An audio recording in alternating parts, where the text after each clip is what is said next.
Hi guys, hope you're keeping safe and well. Welcome to this second in a semi-formal series that I'm kind of calling Brown Car Guy and Buddies. And I'm really excited today. I'm going to be talking to a good friend of mine, Adil Jal Darukhanawala, who is basically India's best, biggest, most legendary motoring journalist. He in fact is the pioneer of motoring journalism in that country. His experience, I think, spans well over 4 decades, which is a decade more than me. It's incredible.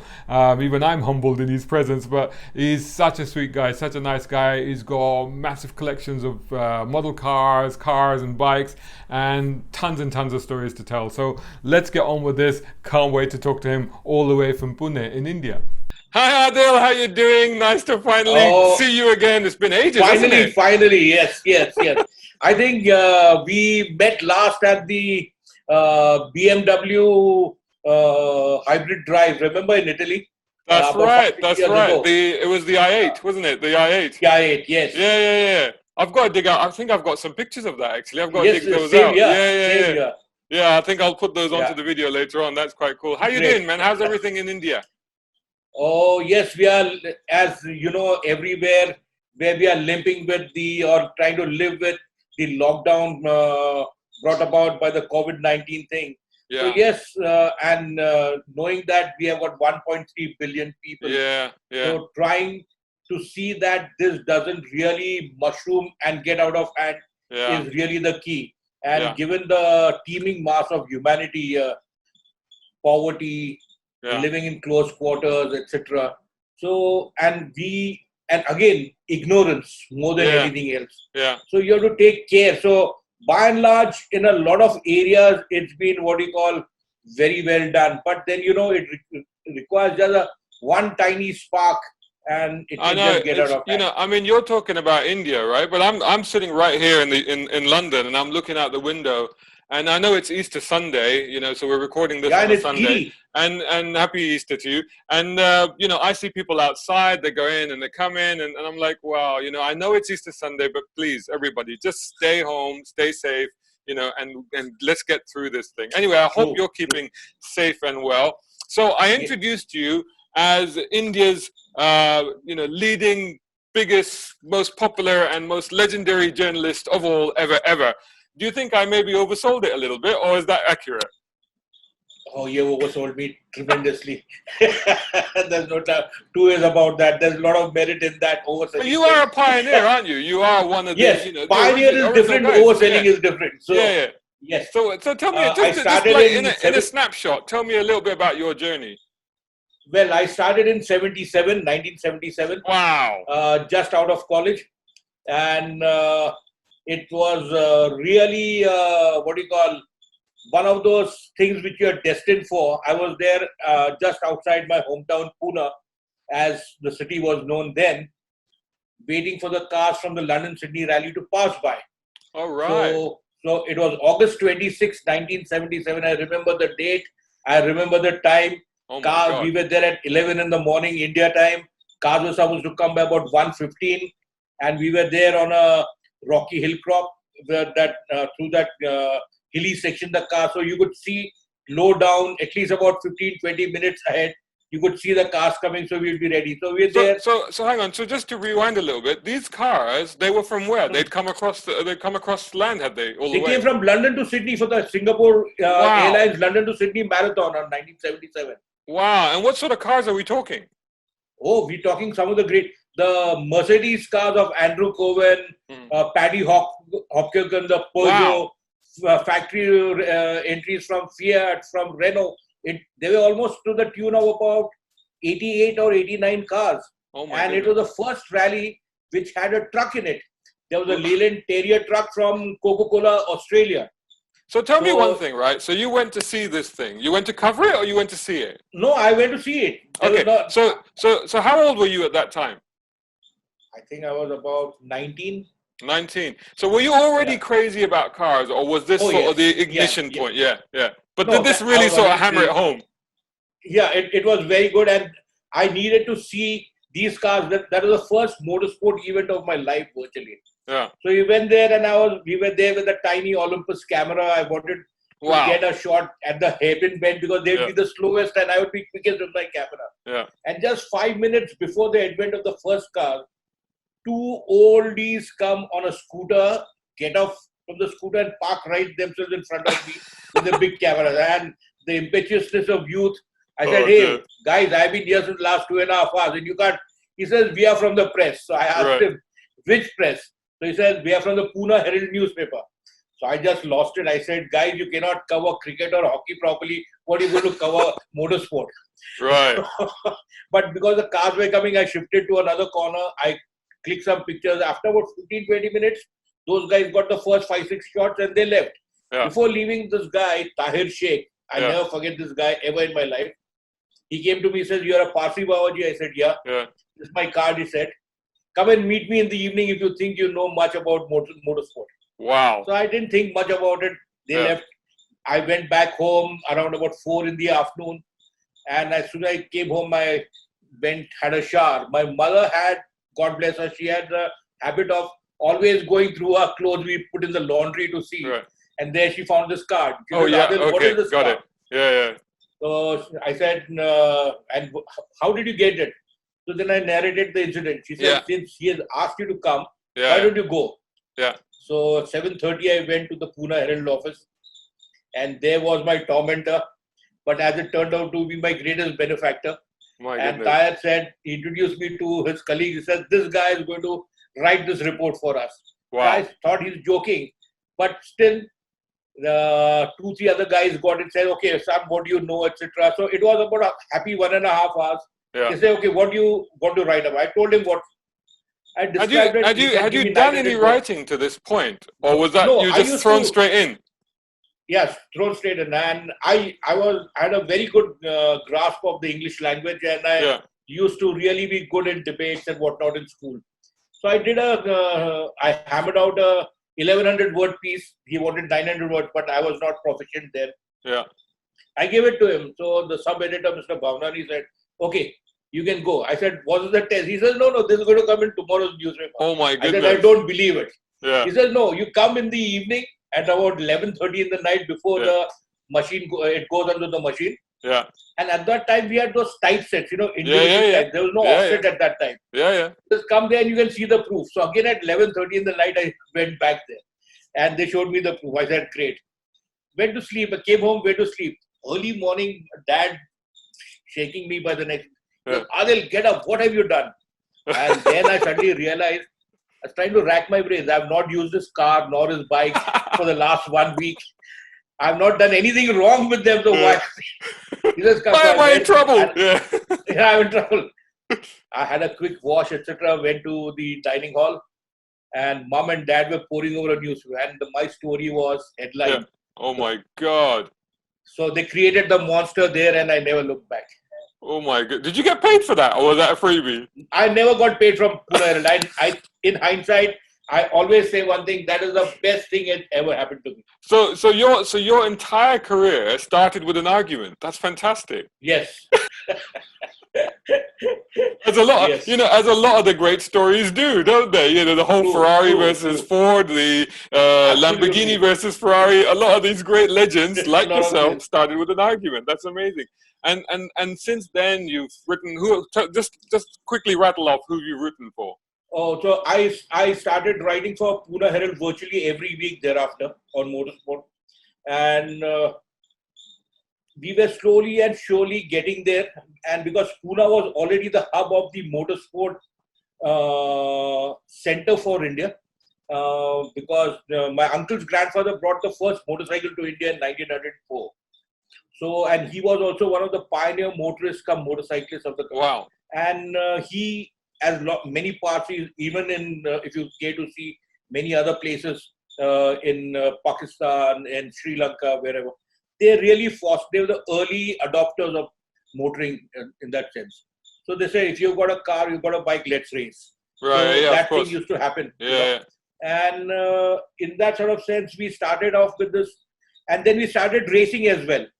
So we started going to Sholavaram in Madras.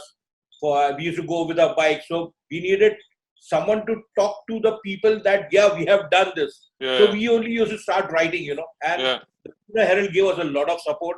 They say, okay, guys, come on and do this thing. So at least, so they had, and you needed people to handhold you and also encourage you to do that. Of course, especially at that point in your career. You know, I mean, I had the same thing myself. But were there any other? I mean, you know, was there a motoring journalism scene? Were there anybody covering cars and motorsports at the time? There was nothing. I think I was the very first amongst all the contemporary Indians to start writing. Then I think in 81 or 82, the name of the paper changed from Pune Herald, which was a city, to Maharashtra Herald, which was a state. So the newspaper changed from Pune Herald to Maharashtra Herald. And they started giving me one whole page every Thursday in the Business Herald section to talk about not just motor racing, but also the motoring industry. And at that time, the first flush of foreign entrants, the government started opening. So the Yamaha RD350 had just come into India. That was the very first Indo-Japanese bike to come across. And then within a span of another couple of years, from 85, 86 onwards, the floodgates had opened. You had all the 4 Japanese bike makers come in, 3 of the Indo-Jap LCV makers started. Then Maruti with Suzuki was already coming along on stream. And just to appease the other manufacturers, the government also allowed them, like Hindustan Motors or Premiers, to have collaborations with others. All of a sudden, the scene changed from just 3 cars and 3 bikes to lots more, you know. So in that sort of sense, my uncle asked me, what do you want to do? I said, I want to start my own magazine. So he says, okay, I'll fund you for the first 2 yees. And that's handy. He did that. It means just about, we were barely, living hand to mouth. But that was really great. No, it was amazing. That was an incredible opportunity. 86 October, we started work on our magazine. We didn't know a thing excepting about cars and bikes. We didn't know anything about publishing. This was you and who else? That's me alone.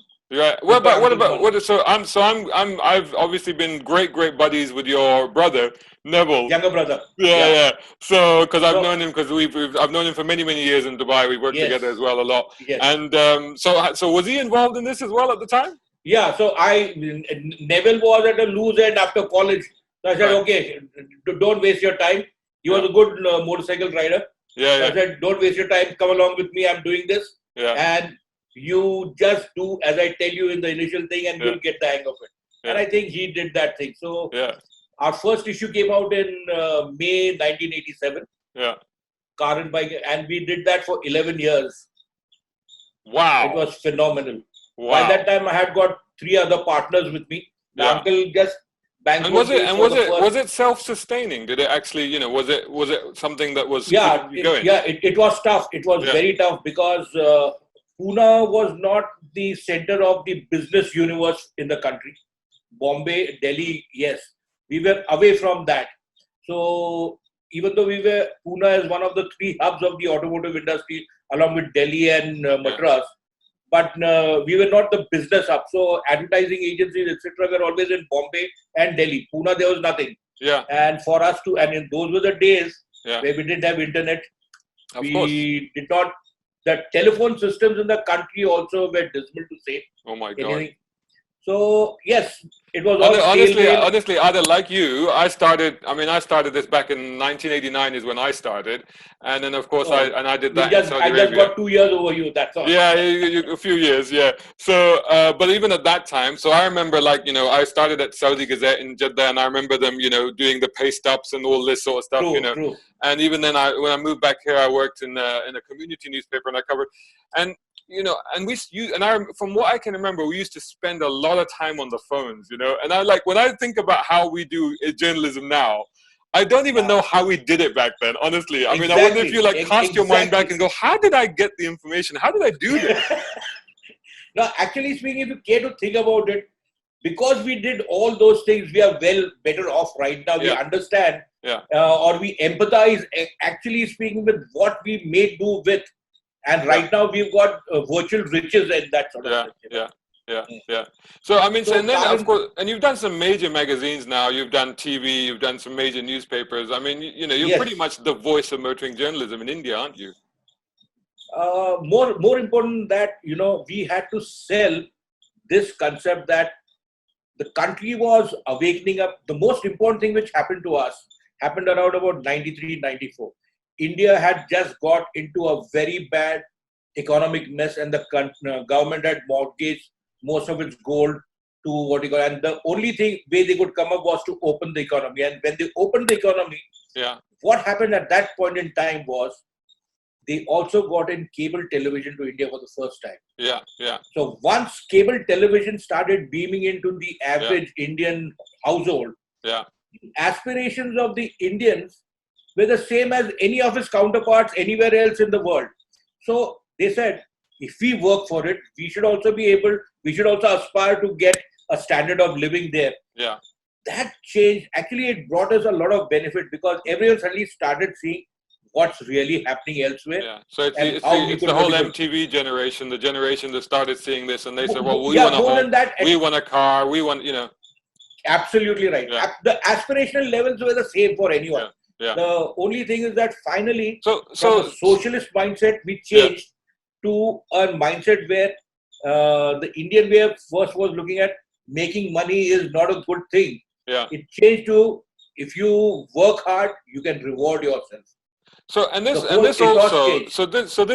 This basically preceded the sort of explosion of more brands and more cars in your market, right? Because, like I said, until that point, you still had the venerable old Ambassador was it was there till about 3 years ago. And you had the Maruti, and as I remember watching, because I was a big fan of old 70s 80s movies, Bollywood movies, and you would see the same cars, or you see the Jeeps and the Ambassadors, and occasionally the villain would be in some old American Jeep, that would be it, which would inevitably get thrashed at the end, but really there wasn't very much more beyond that. But of course now you got access to everything. Now, barring one or two French manufacturers, anyone in the world is there in India. So it's like that. And and a lot of manufacturing as well. We have got pure manufacturing instead of just a screwdriver setup. Last year we did close to 3 million cars. And 22 million motorcycles. So I don't think you can sneer at the sheer numbers. And you're exporting as well, because I know some of the cars come here to the UK. I know certainly that some of them used to come to the Middle East. We used to get Indian-made cars there as well. Close to about 1 million cars are exported out of India. It's incredibly. So I mean, it's incredible. Like you said, since sort of the mid-90s, this has all happened. But what's the level of the car culture, the car passion? Obviously you have a Grand Prix level Formula One track there now as well, but how has that impacted society as well?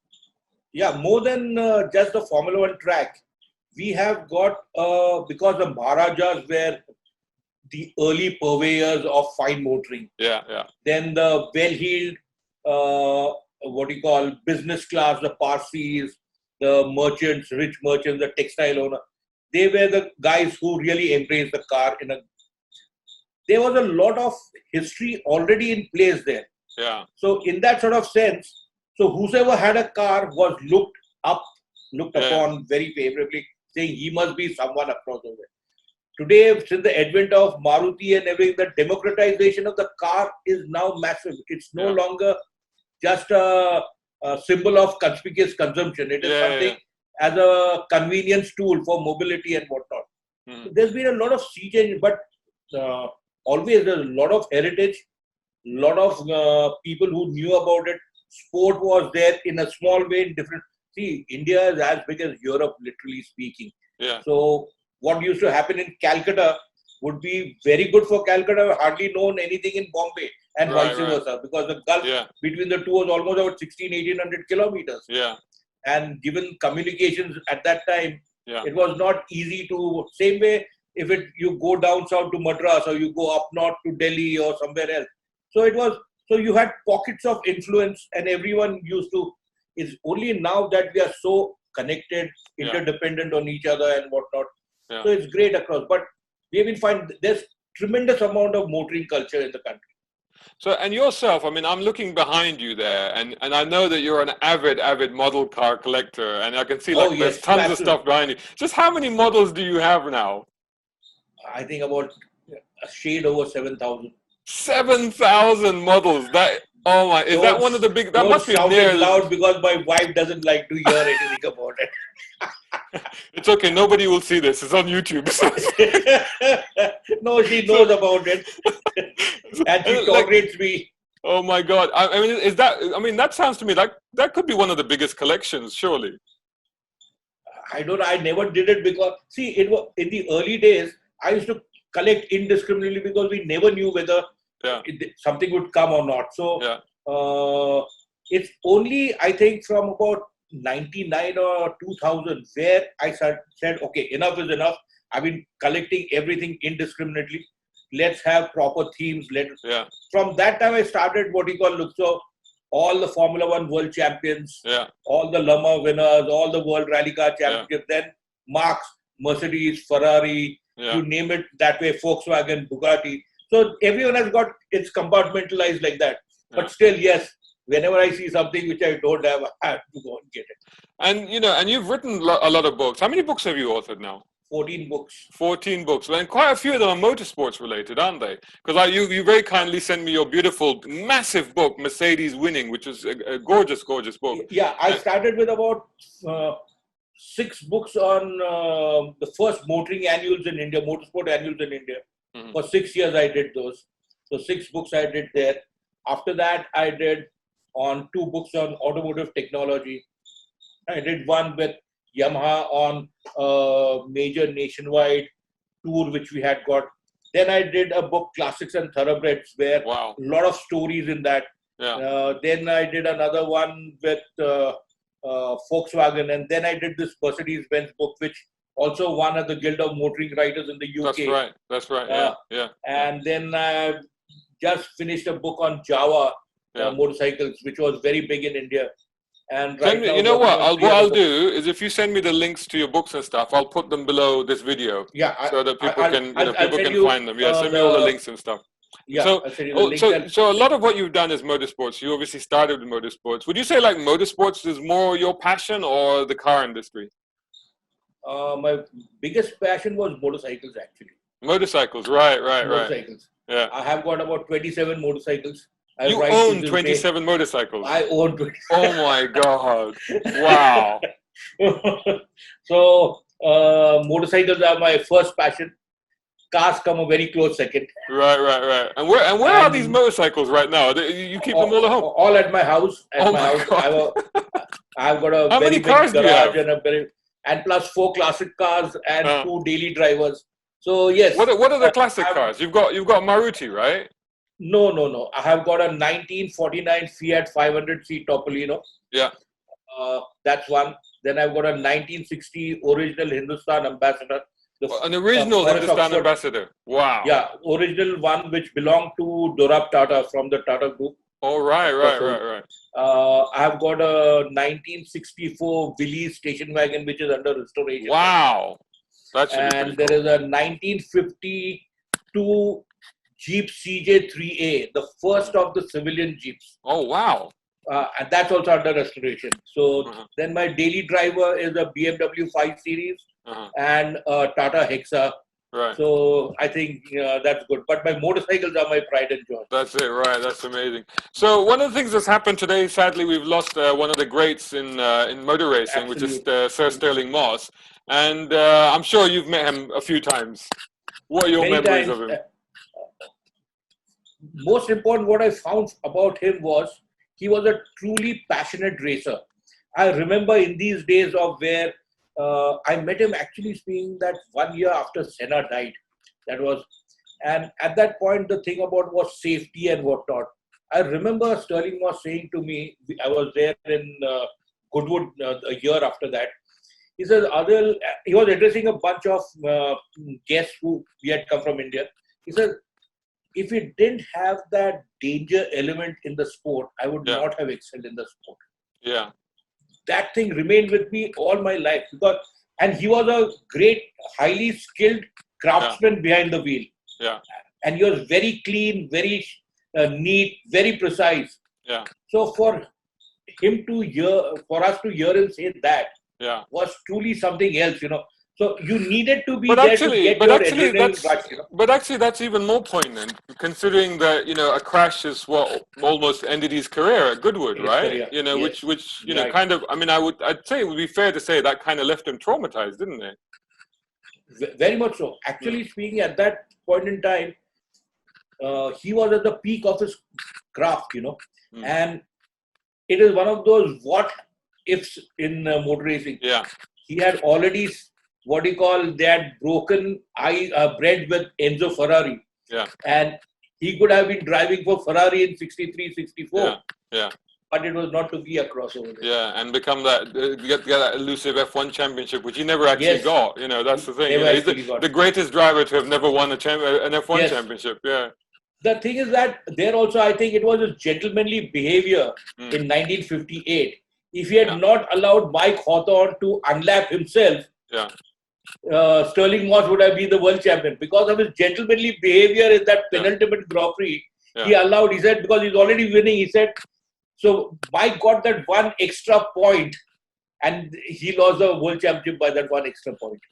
So do you think that, these guys, these drivers of that era, they were made of different stuff compared to today's crop?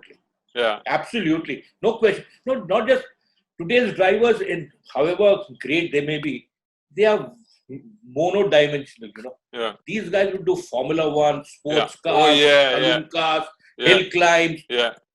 Today's guys are cocooned out of their all PR minders around them. They are no longer characters, Those guys at that time, they were real characters. Yeah. Again, you're right. You think of Fangio, you think of a Jim Clark, and you think of these guys that, it wouldn't just be one thing. They'd be doing multiple different, then you could really say that's the greatest driver, because it's not just one discipline. You could do so many different things and actually prove that you're really good.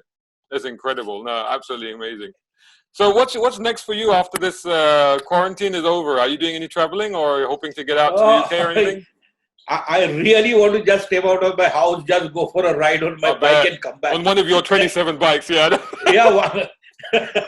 So you must be spending the days just going around starting them to make sure they're still running, right? Yeah, exactly. But that's no good. Now the urge is that I have to swing a leg. I think India will be closed for still another couple of weeks more. Yeah, definitely. We were supposed to lift quarantine on the 14th, but the words come through today that we'll extend it till the 30th of the month. Yeah, I think the same thing is going to happen here as well. I think I think that's needed, actually speaking. Yeah. But what are you most excited about seeing for the rest of this year? Once hopefully we do get through this. In that sort of sense, I would like to see how the FIA and the FIM do the World Championships, the Formula One and the MotoGP. Do you think that won't they just write the year off now? Is it still worth continuing? Yeah, exactly. No, yeah, exactly. But if just think about it, if they do OT over say 6 or 7 Grand Prix, then that could be really exciting. In that, it would be quite tight, wouldn't it? Then it would be very tight. Yeah. So that would be something of a real challenge for everyone, And who knows, someone could spring a surprise. Yeah. And in terms of the car industry, what cars are you looking forward to driving? The new cars that came out this year that you haven't yet got your hands on? There are a lot of good cars which are coming out in India right now. Everything. I'm very much looking forward to one of the new Jeeps which Mahindra is going to make. It's on the anvil. It was supposed to be launched in April, but now it's been pushed forward to June or July. So, and that is locally made, locally designed car which is going to give a run to the Jeep Wrangler for its money. That would be impressive, because the Jeep Wrangler is a really good car. It's a really good, but I have driven the prototypes of this new Mahindra Jeep. Really? And it is 1/3 the price of the Wrangler. Right. So when you look at and if it's as good as that, and it indeed is very good. And Indians are very value conscious. Yeah, of course. Not just price conscious alone, Yeah. So in that sort of sense, then the whole equation would be a very different one for that. And so finally, just before we wrap this up, because I know we could talk all day. I know that. We could literally, it could just go on and on and on. But we got to save some stuff for another future episode. Hopefully, we'll do this again because we're going to be in this lockdown a while, I think. Yes. But obviously, there must be a lot of. I mean, even I get a lot of messages and emails from people, even in India and in Pakistan and other parts of the world, wanting to get into what we do and get into the whole business of motoring journalism. What's your sort of top 3 tips that you would give to anybody that's aspiring to do what we do? Most important of all, love the subject. You must have that passion. Yeah. If you do not have that passion, then second thing, please take a book or a magazine and read. Yeah. Don't depend on Mr. Google. That's one of the worst things you can ever do as a motoring journalist, because Mr. Google is not right all the time. That's true. That's true. Yeah. So I think you must read, you must get into this thing.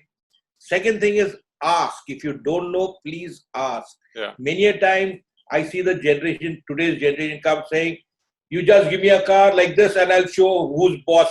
I can link the pattern on Lewis Hamilton day in and day out.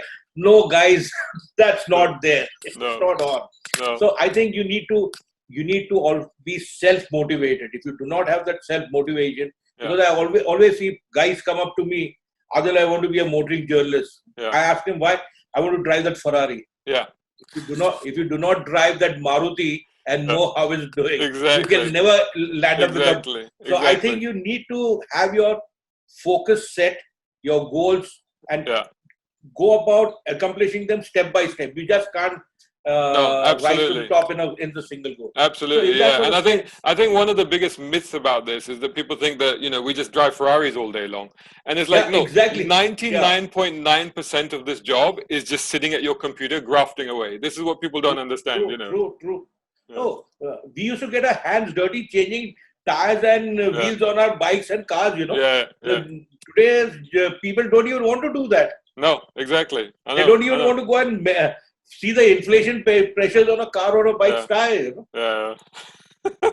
A lot to learn, a lot of knowledge there, a lot of experience there, a lot to tell people about. I think we're going to have to pick this up again very soon, Adil. But thanks so much for doing this today. I think it's been absolutely fascinating. It's been absolutely fantastic. But Shehzad, anytime you need anything on India and the industry, you know whom to call. I think we need to hook up someday. I can't wait to come out there one day, or maybe you come here and we got to do something together. I think it's going to be absolutely. I think that would be so awesome to do. Yeah, dude. Stay safe, take care, look after yourselves, and keep yourself safe. And we'll do this again very, very soon. Thanks so much for doing this, and see you again soon, Adil. You guys also just do that. Stay safe and stay healthy. All the best, Shehzad, to you and your family. Take care, buddy. Bye-bye. Take care. Bye. Wow, wasn't that an amazing conversation with an absolute legend of the automotive media industry, not just in India, I would say like globally. I think that guy is incredible. What a fantastic conversation. I hope to pick up on more with him very soon. Let me know what you thought of that in the comments below. Whilst you're doing that, make sure you're subscribing to this channel and hit that bell notification so you don't miss any of these videos. I did one yesterday with Mohsin Ikram, who's like Pakistan's Jay Leno, another incredible individual, and I'm going to be doing this with some more buddies of mine and some other people as well, hopefully. So stay tuned. Of course, this is in addition to the BCG Daily that I do as well, hashtag. But also don't forget to follow me on all the social media. It's Instagram, Twitter, Facebook. Just search for Brown Car Guy or hashtag Brown Car Guy. And of course, subscribe to browncarguy.com as well as this channel. And make sure you tell all your friends. That's very important. Thanks so much for doing that. By the way, did I mention there's some very unique piece of content that I've put onto my Patreon account, which you won't see anywhere else. It's an incredible, let's call it a parody sequel to the original Cannonball Run movie. Go check it out. I'll put the link below. So it'd be great to see you there as well. Thanks so much for watching, and I'll catch you soon again in the next one.